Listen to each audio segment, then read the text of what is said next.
I'm Rachel Morrison, and for 12 years I've watched my older brother Cameron build his empire on lies while treating me like the family charity case. When he spent $15,000 to prove I was a fraud, he accidentally hired the one investigator thorough enough to uncover his own crimes. This is how my brother's quest to destroy me became his own destruction. If you've ever been treated like the family punchline, hit that like button and subscribe right now. You're not going to want to miss what happened next. Cameron was always the star. High school quarterback, business degree from USC, an MBA from Northwestern that my parents still brag about to strangers. At 38, he'd cultivated an image of massive success.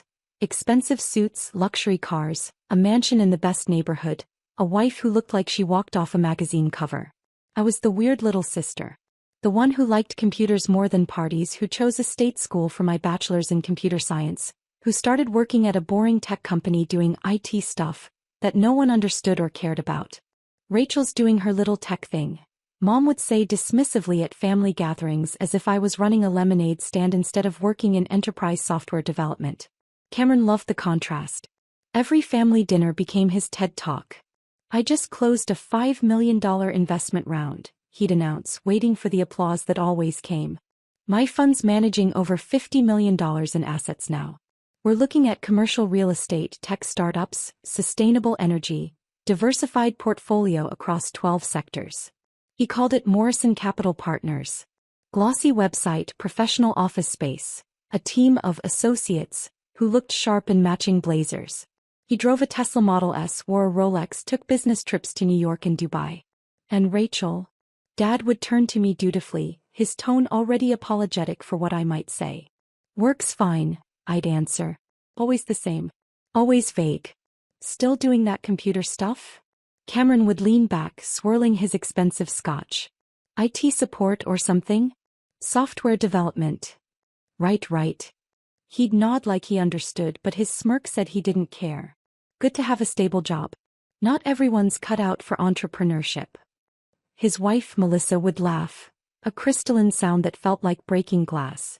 Rachel's so humble. I think it's sweet she's not obsessed with status. What they didn't know. I was the VP of product development at a mid-sized tech company, making $180,000 a year. Good money, but nothing compared to Cameron's claimed wealth. Except I was also the founder and CEO of MaxTech Global. I'd started MaxTech 6 years ago with my college roommate Alex Chin. We developed proprietary AI algorithms for predictive maintenance in manufacturing, software that could predict equipment failures before they happened, saving companies millions in downtime and repairs. We'd started small. One client, a mid-size automotive parts manufacturer. Then 10. We scaled carefully, reinvesting every dollar, never taking on debt we couldn't handle. Alex handled the technical architecture. I managed everything else: sales, operations, hiring, strategy. By year 3, we had 40 clients and $12 million in annual revenue. By year 5, we'd been acquired by a Fortune 500 industrial technology company for $95 million. I retained a 40% stake and became CEO of MaxTech as a wholly owned subsidiary with full operational independence. My personal payout from the acquisition: $38 million. My current salary as CEO: $320,000, plus equity that was worth another $23 million at last valuation. Total personal net worth: approximately $67 million. I'd never told my family any of this. Why? Because I wanted to see who they were when they thought I had nothing to offer them. I wanted to see if they'd love Rachel the person or only Rachel the resource. I got my answer years ago, but I kept watching. Kept documenting. Kept building. I lived in a nice but modest townhouse. Drove a 5-year-old Honda Accord. Wore jeans and blazers to family events. When Cameron bragged about his investments, I nodded politely and asked questions like I was learning from him. Meanwhile, MaxTech was expanding internationally. We'd opened offices in Germany and Japan. We just landed a $30 million contract with a defense contractor to secure their supply chain systems. Forbes had reached out about including me in their Next Generation of Industry Leaders feature. I declined. I wasn't ready. My business partner Alex knew about my family situation. Rachel, why do you keep going to these dinners? They treat you like you're invisible. Because I need to know how far they'll go, I'd said. And I think I'm about to find out. What I didn't know, what nobody knew, was that Cameron's empire was a house of cards. Morrison Capital Partners wasn't managing $50 million in assets. It was managing approximately $7 million in real investments and $43 million in fictional returns he'd promised to investors using money from new investors. Classic Ponzi scheme. For 8 years, Cameron had been recruiting investors. Friends, family friends, business acquaintances, people from his country club, with promises of 15 to 20% annual returns. Guaranteed, he'd say. My fund has never had a down quarter. That should have been the red flag. Nothing guarantees those returns except fraud. He'd started small. A few investors, legitimate investments, real returns. But then he'd gotten greedy. Bought the mansion. The cars. The lifestyle that looked like success. He needed more money to maintain the image, so he recruited more investors and used their money to pay the earlier investors their returns. The math was inevitable. Eventually he'd need more new money than he could possibly recruit. The scheme would collapse. It was only a question of when. That when arrived in March, 6 months before everything exploded. One of Cameron's investors, a retired dentist named Dr. Harold Pierce, wanted to withdraw $200,000 for his daughter's wedding. Cameron stalled. Market timing, he'd said. If we liquidate now, you'll lose potential gains. Wait until June. Dr. Pierce waited. June came. Cameron stalled again. Volatility in the tech sector. July will be better. Dr. Pierce got suspicious. He hired a financial forensic accountant to review his investment statements. The accountant found irregularities immediately. Trades that didn't match market records. Returns that didn't align with any actual investment strategy. Statements that looked professional but had subtle inconsistencies. Dr. Pierce demanded his money. Cameron promised it was coming. Weeks passed. Nothing. Dr. Pierce filed a complaint with the SEC. Cameron panicked. An SEC investigation would uncover everything. He needed a distraction. He needed to shift focus. He needed a villain. He chose me.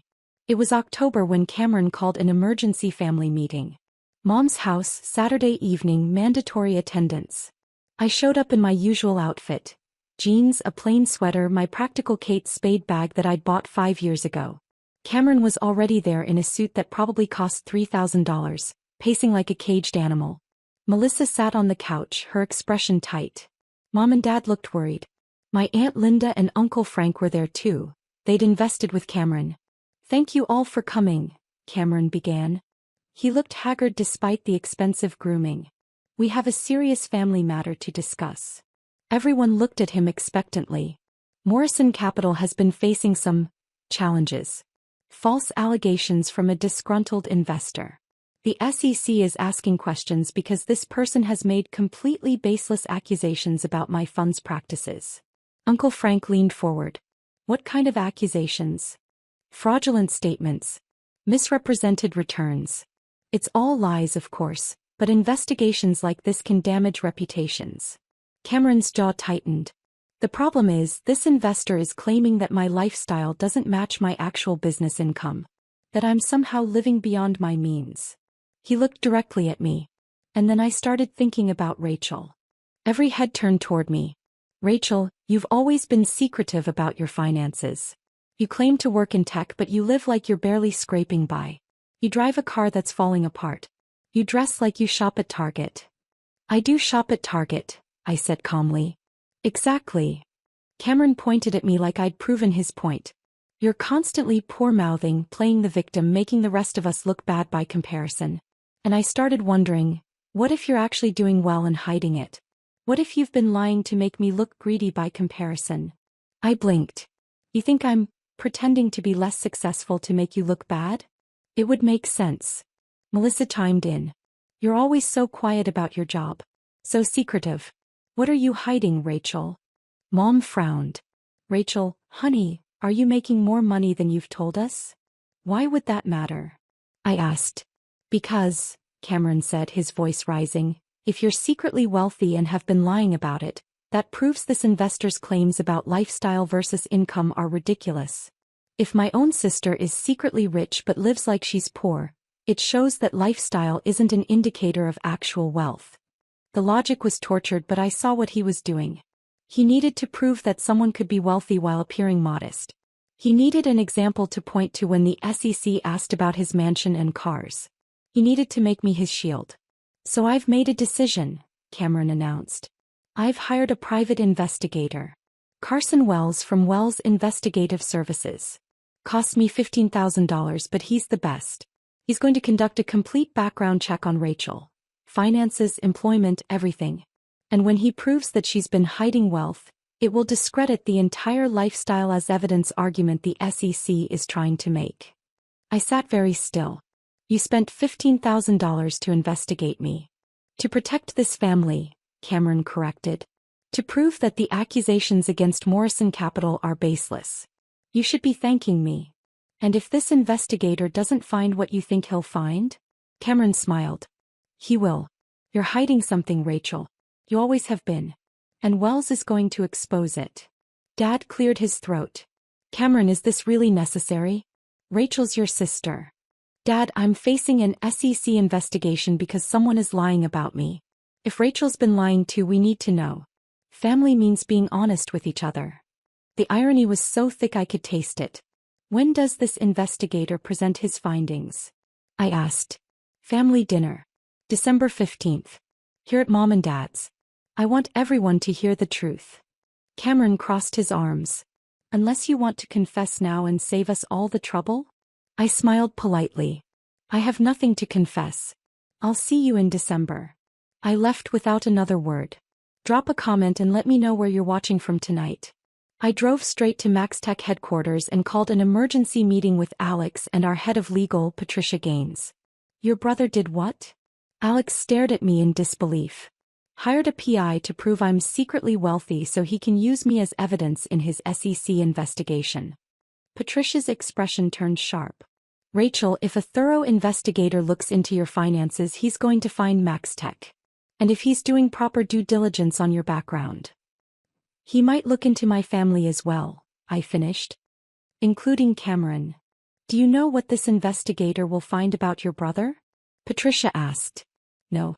But I know Cameron's lifestyle never made sense. The math doesn't work. Alex pulled up his laptop. Want me to do some digging? See what's publicly available. Please. What Alex found over the next week was damning. Morrison Capital Partners had filed documents with the SEC showing approximately $12 million in assets under management. Nowhere near the $50 million Cameron claimed. The fund's returns, when plotted against market indices, showed patterns that were statistically impossible without fraud. Multiple investors had complained on financial forums about difficulty withdrawing funds. Rachel, Patricia said carefully, I think your brother is running a Ponzi scheme. I felt cold. How certain are you? 90%. The patterns are textbook.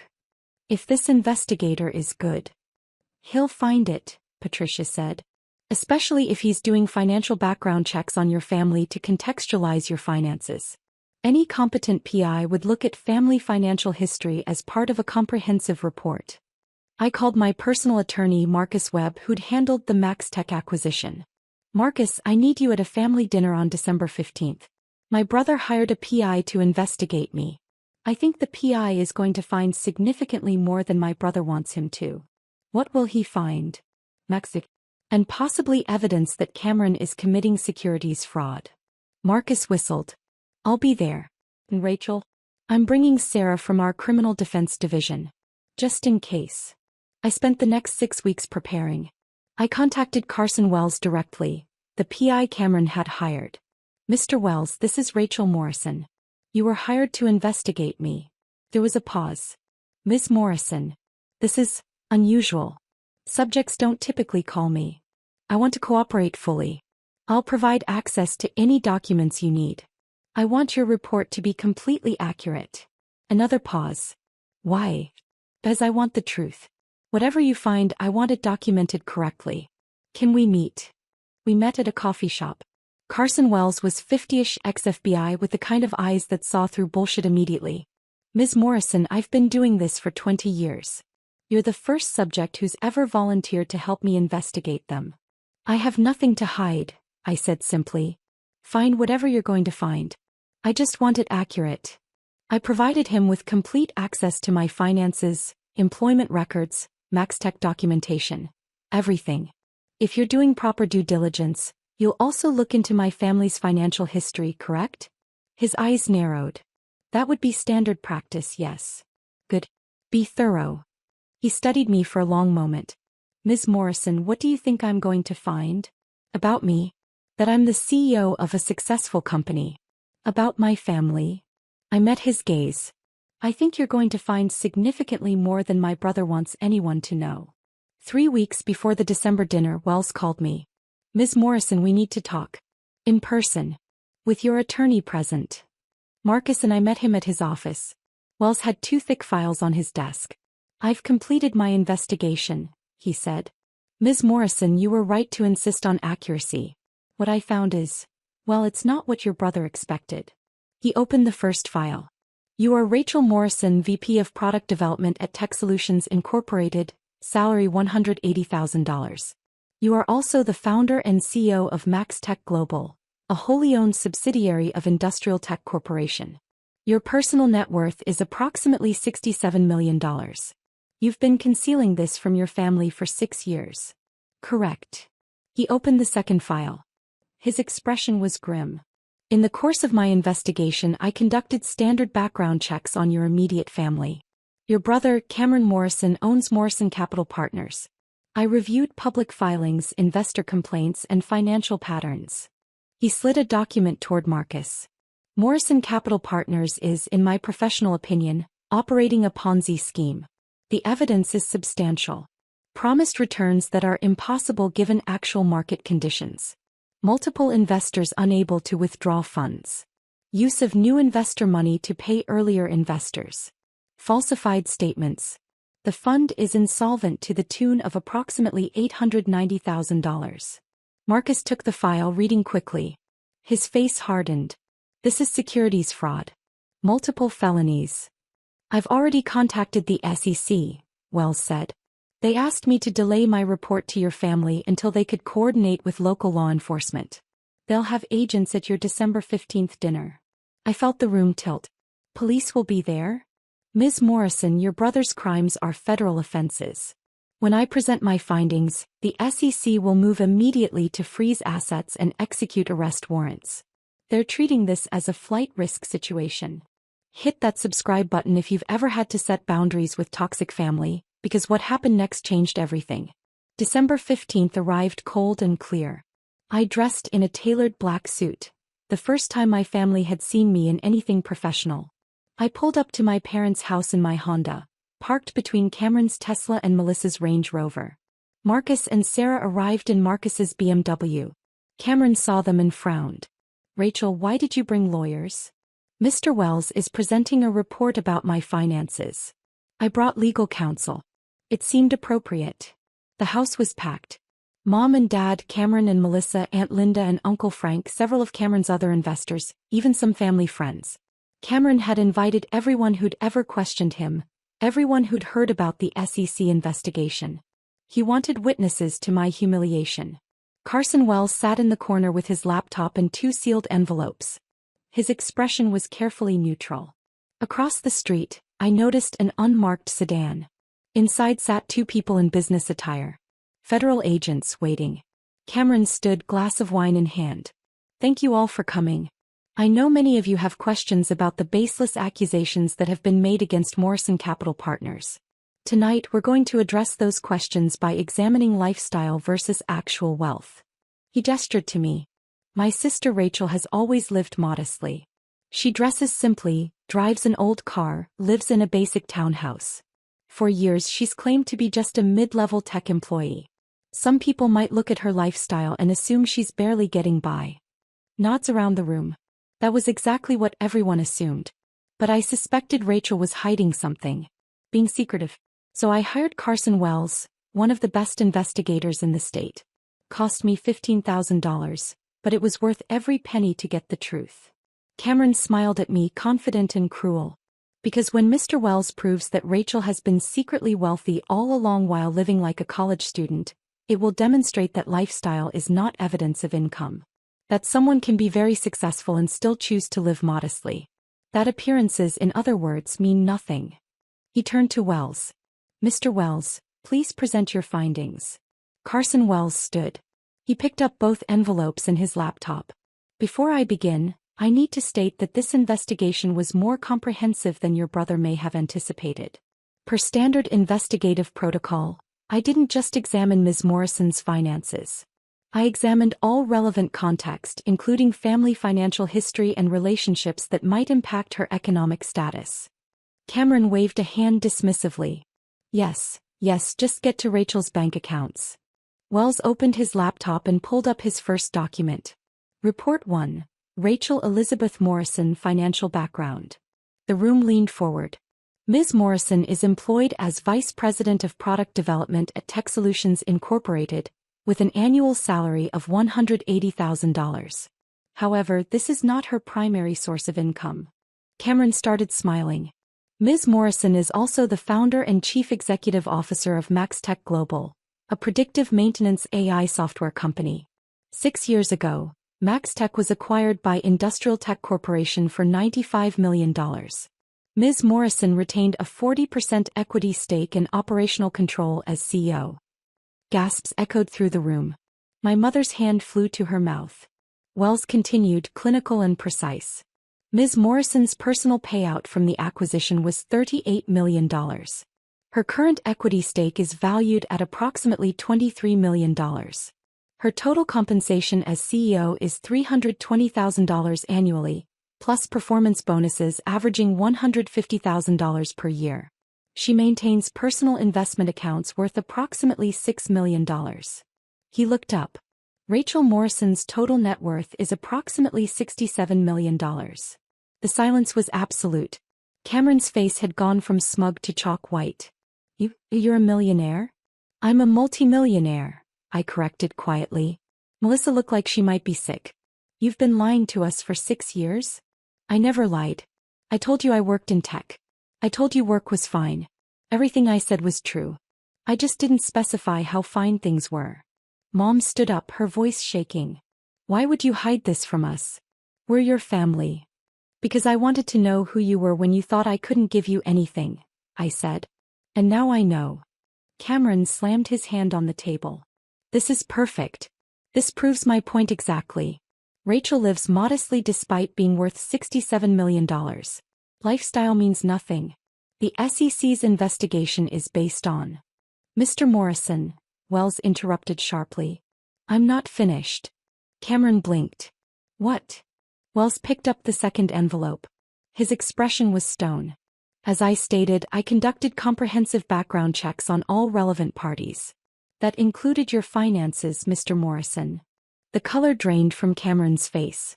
That wasn't part of your assignment. Standard due diligence, Wells said flatly. He opened the envelope and pulled out a thick document. Cameron Robert Morrison, owner and operator of Morrison Capital Partners. Mr. Morrison claims to manage over $50 million in assets with consistent annual returns of 15 to 20%. Wells turned to address the room. These returns are statistically impossible given market conditions over the past 8 years. I obtained Morrison Capital's actual SEC filings. The fund manages approximately $12 million in real assets. The remaining $43 million in claimed value is fictional. Uncle Frank stood up. What are you saying? I'm saying Morrison Capital Partners is a Ponzi scheme, Wells said. His voice carried no judgment, only facts. New investor money is being used to pay returns to earlier investors. At least 23 investors have been unable to withdraw their funds. Statements have been falsified to show profits that don't exist. The fund is insolvent by approximately $890,000. The room erupted. Aunt Linda started screaming. Uncle Frank was yelling about his retirement savings. Other investors surged forward, surrounding Cameron. That's a lie. Cameron shouted. This is defamation. I'll sue you. You won't, Wells said calmly. He pulled out another document. Because I've already provided this information to the Securities and Exchange Commission. They've been investigating Morrison Capital Partners for 4 months. My findings corroborated their evidence. Cameron backed away, shaking his head violently. No, this is a mistake. Rachel, tell them. Tell them this is some kind of revenge. This has nothing to do with Rachel, Wells said. This is about your crimes, Mr. Morrison. Wire fraud. Securities fraud. Investment advisor fraud. Making false statements to investors. The evidence is comprehensive. He pulled out page after page. Falsified account statements showing 18% returns when actual returns were -3%. Transfer of $240,000 from new investor accounts to pay returns to existing investors. Personal expenses charged to the fund, your Tesla, your Rolex, your mortgage payments.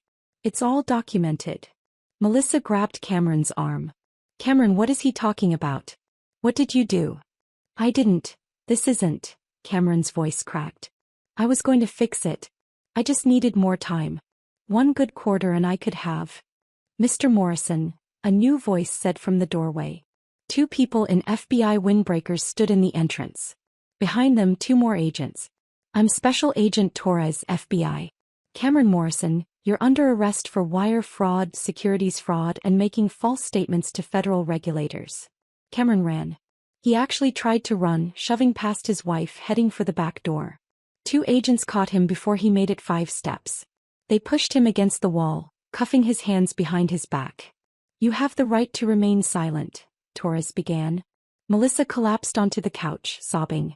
My mother was screaming Cameron's name. My father stood frozen, mouth open in shock. Aunt Linda turned on me, her face twisted with rage. You knew. You knew and you let us invest with him. I didn't know about the Ponzi scheme, I said quietly. I suspected Cameron's lifestyle didn't match his claimed income, but I didn't know he was stealing from investors. If I had known, I would have reported it. Bullshit. Uncle Frank lunged toward me. Marcus stepped between us. My client had no knowledge of Mr. Morrison's criminal activities, Marcus said firmly. Ms. Morrison was also a victim of her brother's deception. She's been investigating him for years. Then why didn't you stop him? Aunt Linda shrieked. Because I had no proof until tonight, I said. And now there's proof. Cameron is going to prison. Your investments are gone. I'm sorry, but that's the consequence of his choices. Torres finished reading Cameron his rights and started walking him toward the door. Cameron twisted around, his eyes wild. Rachel, please. Tell them this is a mistake. Use your money, hire lawyers. You have to help me. I looked at my brother. The golden child. The success story. The man who'd spent 12 years treating me like I was nothing. No, I said simply. I'm your brother. You have to. You spent $15,000 to expose my lies, so you could use me as a shield for your crimes. You called me a fraud while you were stealing from investors. You treated me like garbage for 12 years because you needed someone to feel superior to. My voice didn't rise, but every word landed like a hammer. You made your choices, Cameron. Now live with them. They took him away. The sound of Melissa's sobbing filled the silence he left behind. The house cleared quickly after Cameron's arrest. The investors who weren't family left immediately, already calling lawyers. Aunt Linda and Uncle Frank left in fury, threatening lawsuits against everyone. My mother collapsed in a chair, makeup streaming down her face. How could you let this happen? I didn't let anything happen. Cameron committed crimes. He got caught. You could have warned us. You knew something was wrong. I suspected. I didn't know. And if I had tried to warn you, would you have listened? Or would you have told Cameron, giving him time to flee with whatever money he could grab? She had no answer. My father looked at me with something between horror and accusation. You're worth $67 million and you never told us? Would you have loved me more if you'd known? Or would you have just treated me like an A-team? The question hung in the air. Marcus touched my arm. Rachel, we should go. I looked at my parents one last time. Cameron's crimes aren't my responsibility. His consequences aren't mine to fix. I'm sorry you're hurt, but I'm not sorry I protected myself from all of you. I walked out of that house and didn't look back.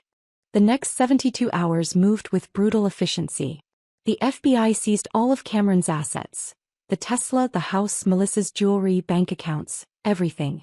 The SEC froze Morrison Capital Partners completely.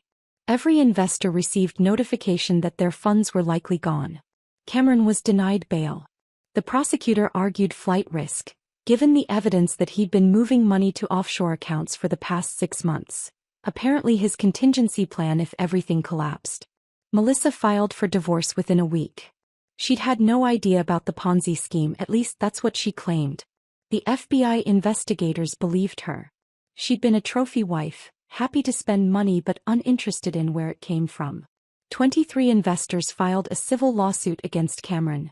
Total claimed losses: $4.2 million. Most of it would never be recovered. My parents' house became a war zone. They'd invested $200,000 with Cameron, my father's entire retirement account. It was gone. They blamed me for not stopping it, for not warning them, for having money and not offering to make them whole. I didn't offer. Because it wasn't my responsibility to fix the consequences of Cameron's crimes or their decisions to trust him blindly. Aunt Linda and Uncle Frank lost $300,000. They hired a lawyer to see if they could sue me for failing to prevent Cameron's fraud. The lawyer told them they had no case. They stopped speaking to me entirely. The whole family fractured. Some relatives thought I should use my money to reimburse the victims. Others thought I'd been complicit. A few, a very few, reached out to apologize for how they'd treated me. I accepted those apologies. Because they'd never participated in the cruelty. They'd just been present for it. 4 months after that December dinner, I sat in a federal courtroom watching my brother plead guilty to 11 counts of securities fraud, wire fraud, and making false statements to federal regulators. The prosecutor laid out the scheme in devastating detail. 8 years of fraud. 47 victims. $4.2 million in losses. Cameron's offshore accounts that contained $127,000. A fraction of what he'd stolen, the rest spent maintaining his fraudulent lifestyle. The judge showed no mercy. Mr. Morrison, you betrayed the trust of family, friends, and innocent investors. You lived lavishly while your victims lost their savings. You showed no remorse until you were caught. Sentence: 12 years in federal prison. Full restitution ordered, though everyone knew he'd never pay it back. Melissa divorced him before the sentencing. She got nothing. Everything was seized. Last I heard, she'd moved back to her hometown and was working retail. Cameron would be 50 when he got out. His business career was over. His reputation destroyed. His life as the golden child finished. I felt no satisfaction. Just a quiet, tired relief that it was done. 6 months after the sentencing, my mother called. I almost didn't answer. Rachel. Her voice was small. Can we talk? About what? I need to apologize. Your father and we've been in therapy. We're trying to understand how we failed both of you so badly. Both of us. We raised Cameron to believe he was entitled to success without ethics. We raised you to believe you were invisible unless you were useful. We failed as parents. He was crying. I'm so sorry, Rachel. I'm sorry we didn't see you. I'm sorry we didn't protect you from him. I'm sorry we blamed you for his crimes. It was the apology I'd wanted for 12 years. It didn't fix anything, but it mattered. Thank you, I said quietly. I appreciate that. Can we try to have a relationship? Not about money. Just as family. I thought about it for a long moment. Maybe. Fully. With boundaries. And therapy for all of us. Yes. Whatever it takes. It's been 2 years now. My relationship with my parents is cautious but healing. They've met Alex and toured MaxTech headquarters. They came to the ribbon cutting when we opened our Chicago office. They're learning about my actual life instead of the fiction they'd invented. They'll never get back the $200,000 they lost to Cameron. I didn't offer to replace it. They didn't ask. That boundary matters. Cameron writes occasionally from prison. Letters asking for money for his commissary account, for lawyers to appeal his sentence, for help getting early release. I don't respond. Marcus handles his letters. They go straight into a file marked evidence of continued manipulation. Uncle Frank and Aunt Linda never recovered their money. They moved to a smaller house and Frank came out of retirement to work part-time. They still won't speak to me. Their choice. MaxTech continues to grow. We're now valued at $340 million. I've been featured in 3 major business publications. The Forbes article finally ran with my full cooperation. I'm no longer hiding. Last month, I established the Morrison Victim Restitution Fund, $2 million to help Cameron's fraud victims. It won't make them whole, but it's something. Some accepted it gratefully. Others refused, still angry that I didn't somehow stop Cameron years ago. I can't control their response. I can only control my actions. I've learned that family is a privilege, not a right. That blood relation doesn't obligate you to accept abuse, manipulation, or blame for someone else's crimes. That protecting yourself isn't cruelty, it's survival. Cameron spent $15,000 to expose my lies, so he could use me as a shield for his crimes. Instead, he exposed himself. Not because I destroyed him, but because he'd already destroyed himself. The truth just caught up. That investigator didn't ruin Cameron. Cameron's own choices did that. I just refused to be collateral damage. Sometimes the best revenge isn't revenge at all. It's just stepping aside and letting someone face the natural consequences of their own actions. If you've ever had to cut off toxic family, tell me your story in the comments. What would you have done? Hit that like button and subscribe for more stories about standing up for yourself and refusing to be the family scapegoat. Because you're not responsible for fixing the disasters other people create. Not even when they're family. Especially not when they're family.